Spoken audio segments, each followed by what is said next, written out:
Don't you leave me here. Don't you leave me here.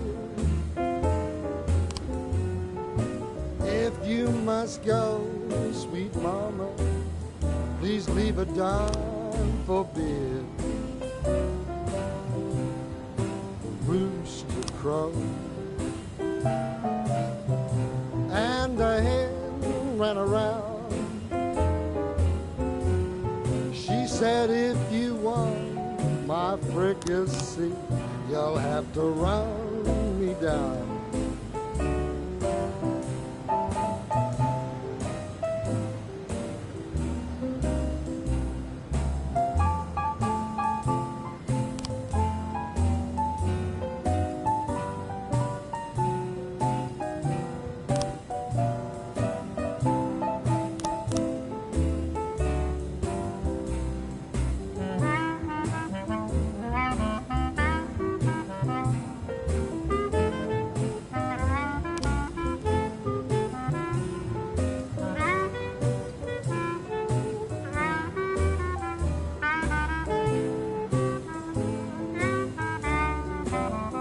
I'm Alabama bound, Alabama bound.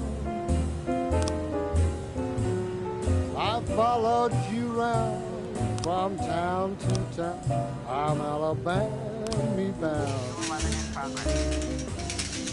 Don't you leave me here.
In progress.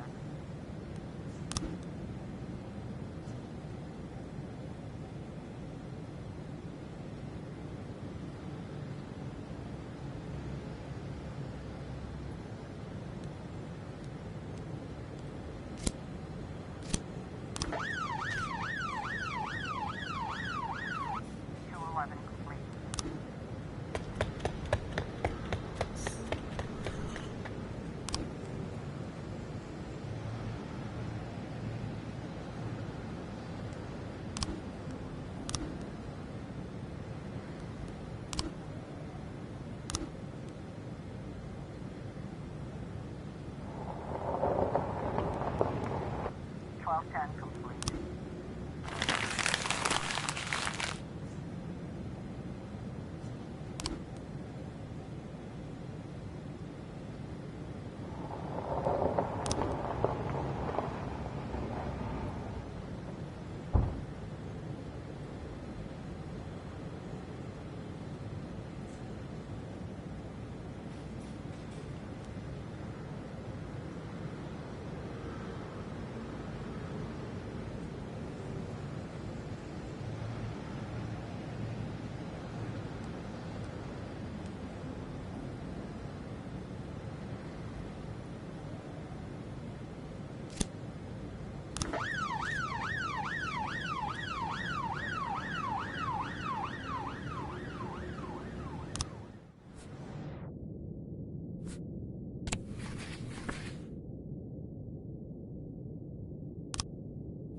Whenever I'm alone at home and there's a knock at the door, I always hope it'll be my wife, Laura.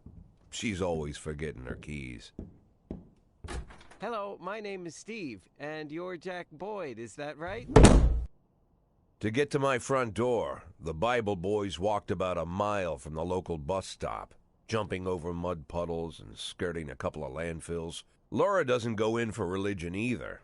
But according to her, these brave lunatics with their fake smiles deserve at least a minute of attention. She patiently listens to them, asks them questions, regales them with pastries, and never once dropping a hint of condescension. When I watch her do it, I've got to admit it gets me. I'd have hugged those boys, sat with them on the porch, and lit up a cigar. But a month after Laura left, all I could do was quietly ask them not to bother me. Today I'm a little rougher still. Shut the door on his nose this time. Another couple weeks at this rate, and I'll be greeting anyone who comes close with my service pistol pointed towards the sky, ready to fire my warning shots. In my life, even the basic stuff never goes like it's supposed to. Normally, when a wife is going to leave home, she'll make a scene, or at least sit everyone down for a serious conversation. But Laura just disappeared. The children in the stories always stand on the side of the mother, but all three of our sons supported me. The in-laws always blame the husband for making their daughter unhappy. But now Sally, Laura's mother, well, we sort of have a pact. The fellow Laura ran off with is young enough to be her son. I hear he's 30 years old. Of all the possible information a man can know about his wife's lover, I get hit with that. Fortunately, Laura's mother doesn't like the way it sounds either. Sally figures this guy just thought he'd have some fun with a mature woman, but he'll be back chasing college girls before the year is out. So we have an agreement. Sally's going to track down Laura and try to reason with her, and we'll arrange a meeting. Meanwhile, I'm supposed to not do anything stupid, which of course means anything at all. It's a crazy situation. I'm the police chief, and the person I'm trusting to find my wife is an old woman armed with a phone book. But I can't afford to lose Sally as an ally. So for the moment, I had to swallow my pride.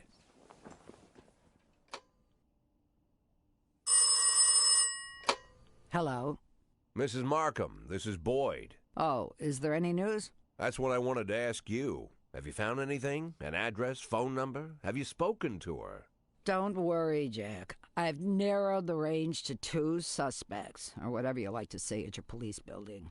At my police building, we find people faster than a funny old woman chirping on the phone with my wife's girlfriends. Oh, you're an old man, Jack. Come to your senses. They'd give us straight odds on the street. But I've got more energy, Jack. Maybe you think I'm a foolish old woman, but I go to my book club, argue with the girls about Byron, and it gives me energy. I talk to my dogs, and it gives me energy. And you have nothing, Jack. You don't even have a hobby. You got no passion. It's why Laura left you. Let's not go back into that, Sally.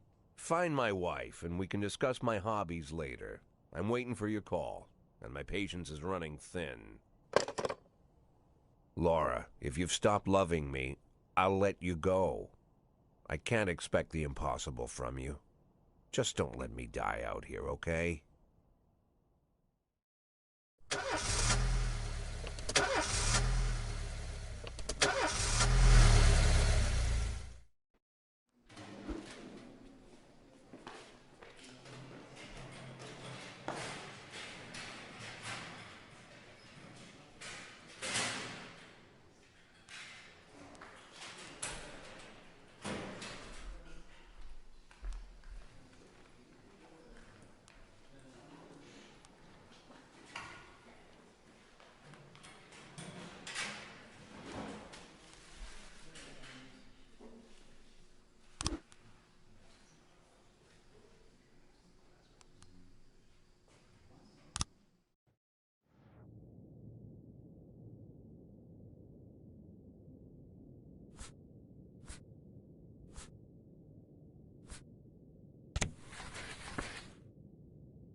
113B in progress.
Ten in progress.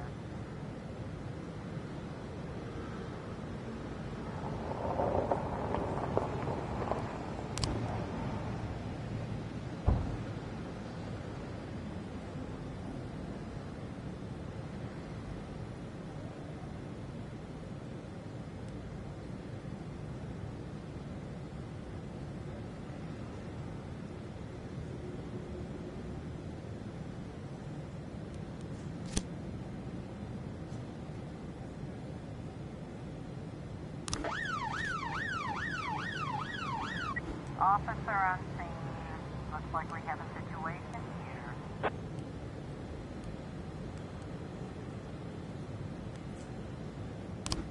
113B complete.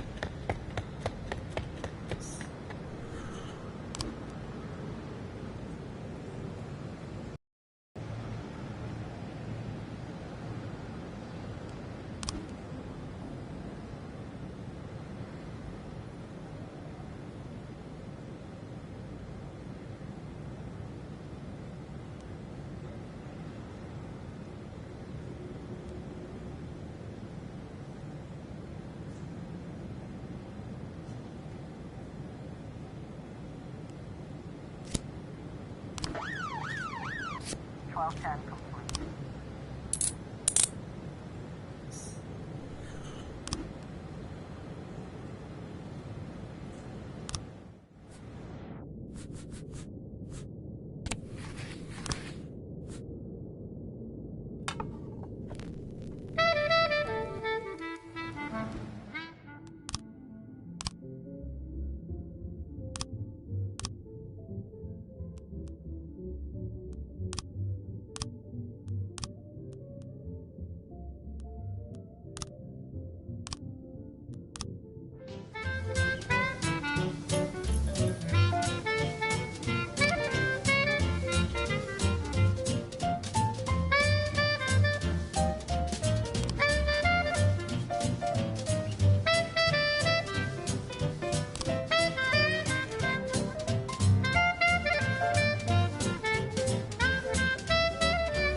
You may prefer a blonde or brunette. I'll take tangerine. Now that we've met, I'll get sweet ginger green. Red is for danger, so I'm told. I know just what they mean. Gotta be bold, the whole sweet ginger green. She's sweeter than Sue and Georgia Brown. Beats Lulu too when she's back in town. Now she can shimmy like Sister Kate. She's a dancing queen, fit for a king. Swing sweet ginger green.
Shimmy like Sister Kate. She's just a dancing queen. Fit for a king. Swing sweet ginger, swing sweet ginger green.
Why would a man need a barn? To store all the stuff you can't bring home. About 30 years ago, back when I was young and interested in farming, I carried all kinds of junk home. After a day in the field, I'd come home with buckets, shovels, dirty boots and clothes, and instantly transform the living room. Something I always kept in the barn.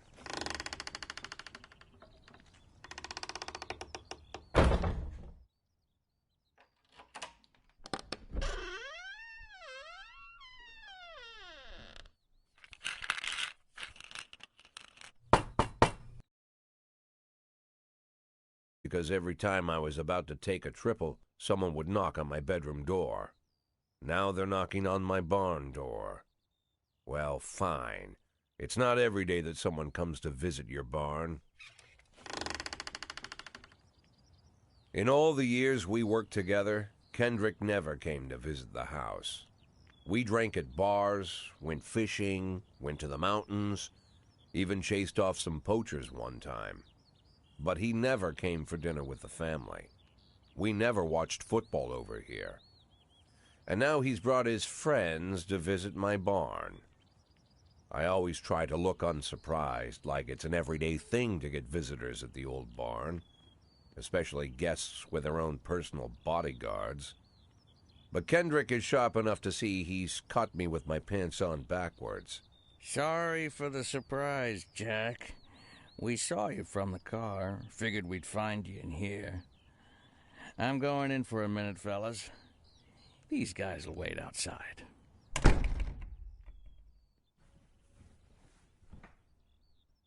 How long you been dating the Lover Boys? They're Sans people, Jack. Yeah. So now you're appearing in public with members of the Mafia? Jack, I'm leaving tonight. More like fleeing. Jenny and I are taking the girls and making a run for it. Probably won't be seeing each other again.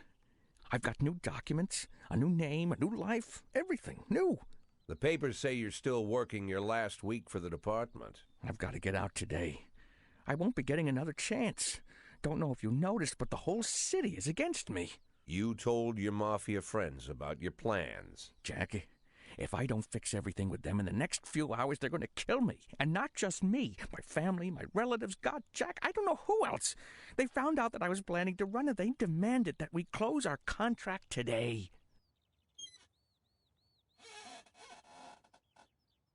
Your contract, Frank? Really? Is that how you talk now? Maybe you should call in the lawyers to straighten all this out. Now is not the time, Jack, please. I have a commitment to them until the end of the year. They need an inside line at police headquarters. I can't just give them back the money. That's not how the Mafia works. If I can't find someone I can trust tonight, I'm dead.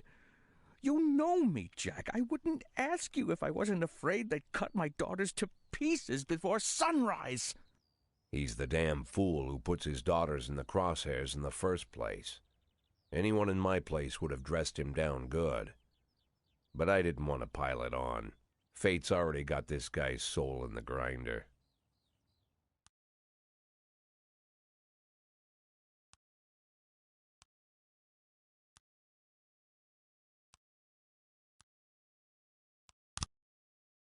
Give him my phone number and tell him it's done. Don't call me. Don't come to work today. I don't want to see or hear from you again. Time for you to go. Jack, Get the fuck out of my nice cozy barn, Frank.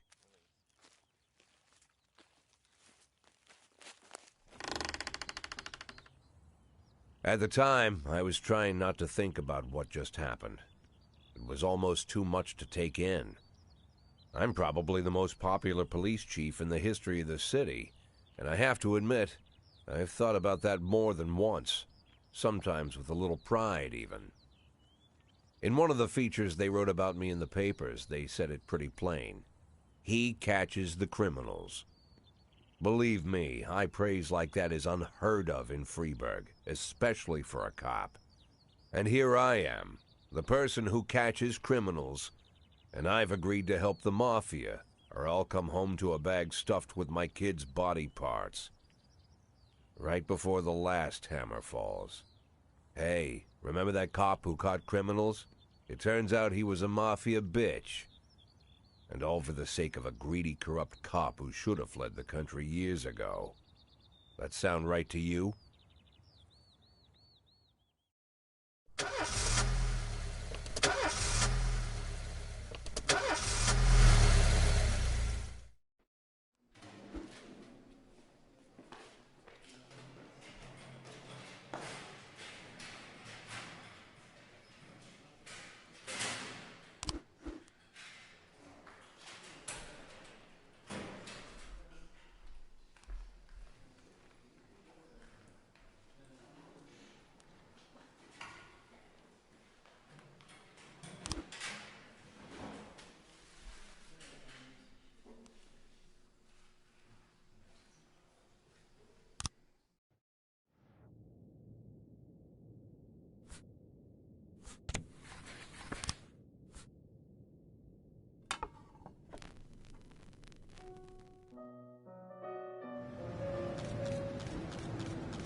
Progress.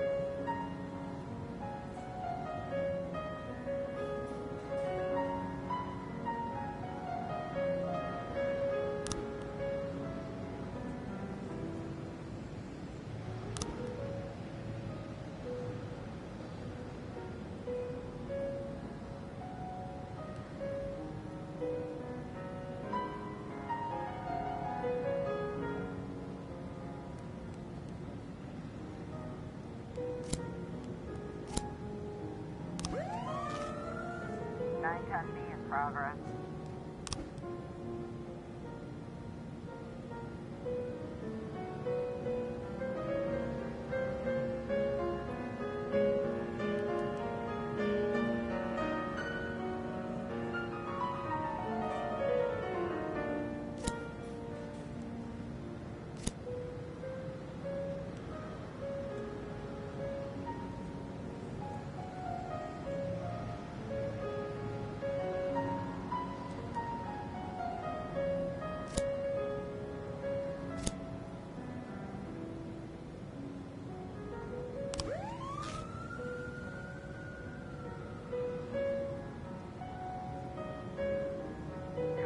A in progress.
Looks like we have a situation here.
In progress.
Complete.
progress.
Complete.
Mr. Boyd, there was a man here earlier.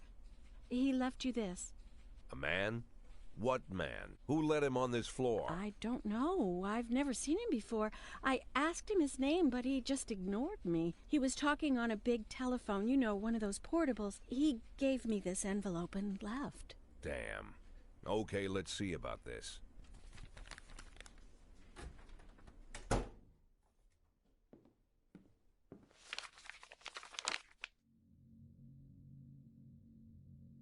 Of course, they could have shot them the second they took the photo.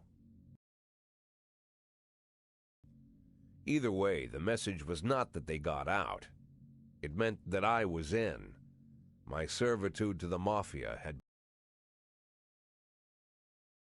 in 5 seconds, and I already knew why Kendrick called it a contract.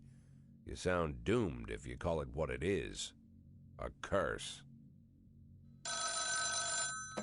Boyd. Good morning, Jack. I believe you just received my message. Who am I speaking with? Oh, I'm sorry. I forget some people don't recognize my voice. But I assure you, Jack, if I was sitting right there in front of you, you'd have no trouble recognizing me. Like I was a member of your family. Even better than a wife, perhaps. A wife can betray you. No man is immune. I don't talk to people who don't tell me their names. Oh, Jack, don't be so childish. You're too old to run away from strangers. Yes, we both are. And in our old age, friendship becomes rare and all the more precious. But of course, we must work with new people and find out new names. So if you insist, Jack, let us formally meet. Hello, Jack Boyd. I'm Christopher Sand. Wonderful, Mr. Sand. And what is it you do for a living? Oh, you'll soon find out all about that. Well, you'll learn much more than a simple policeman could ever expect. You're a simple policeman no longer, Jack. Don't turn off your phone. You start today.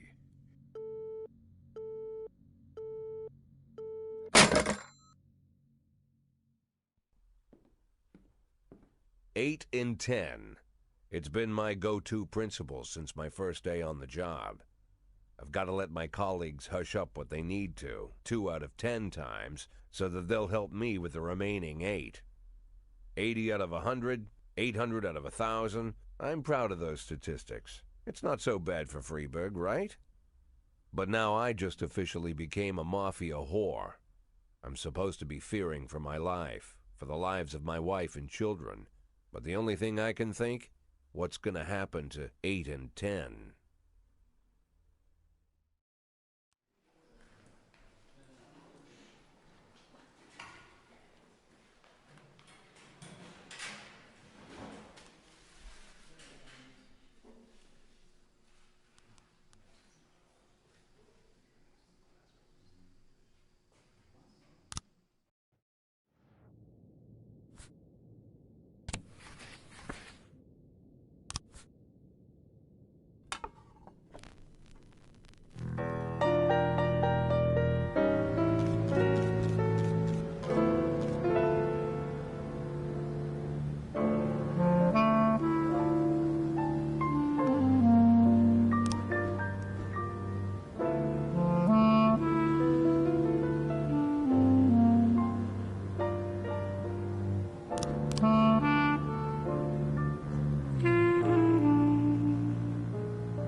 Don't you leave me here.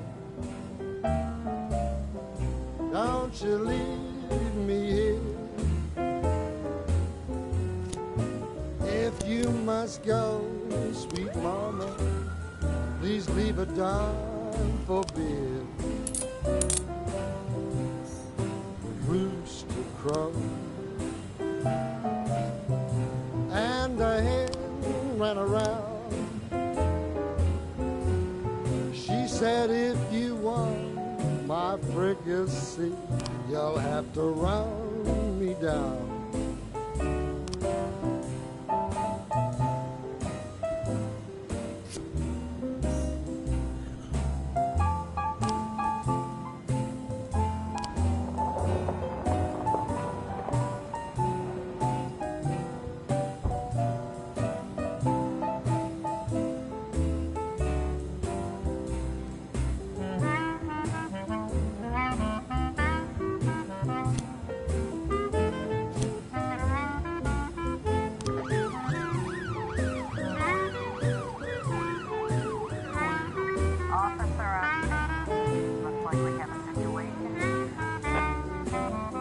I'm Alabama bound. Alabama bound. I followed you round from town to town.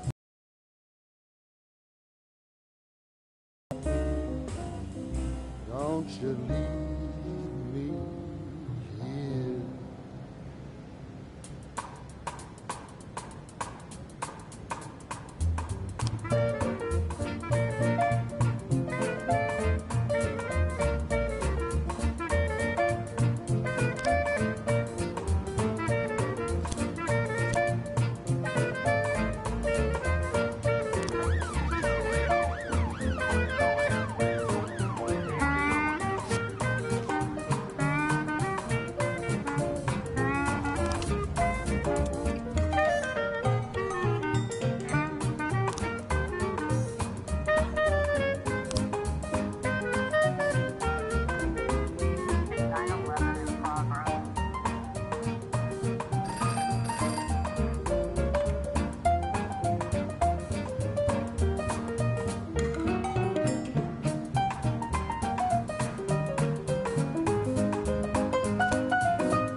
Tangerine.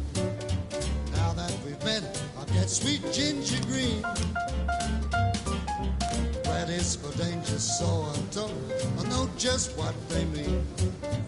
Gotta be bold. Oh, sweet ginger green. She's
The people of Freeburg have built up a tolerance for the petty horrors of modern life. You'll never see crowds gathering around a beaten passerby. Folks rarely even slow to gawk at a car accident. And street theft doesn't turn heads anymore. Been a long time since people got worked up about stuff like that. So when I ran into a troubled crowd on the way to work, I knew there was something serious going on. Something bad enough to knock these people out of their daily rhythm. And we're talking about people who would step over a corpse if it was blocking the door to the coffee shop.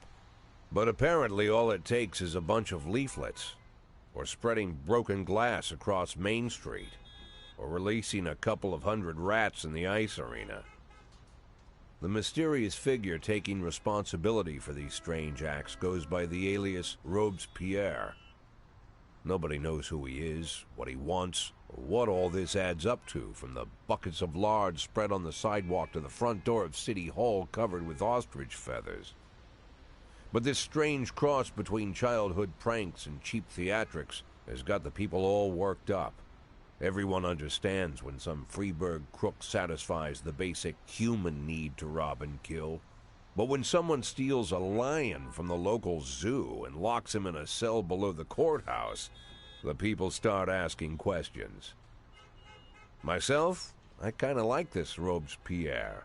It's not just the pranks he's pulling or his green bull's head emblem. I just like his funny nickname. Robespierre?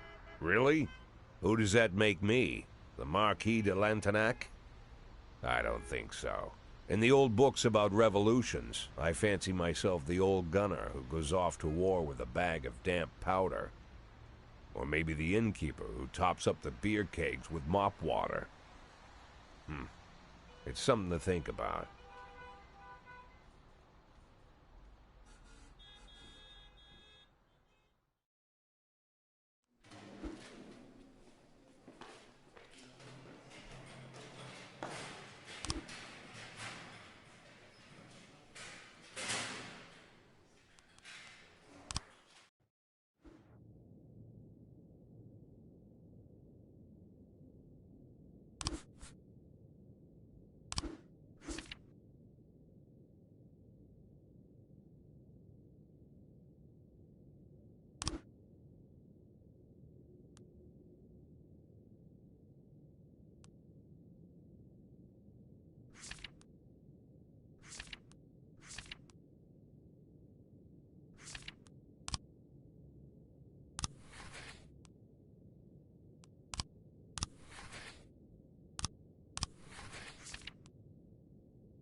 progress.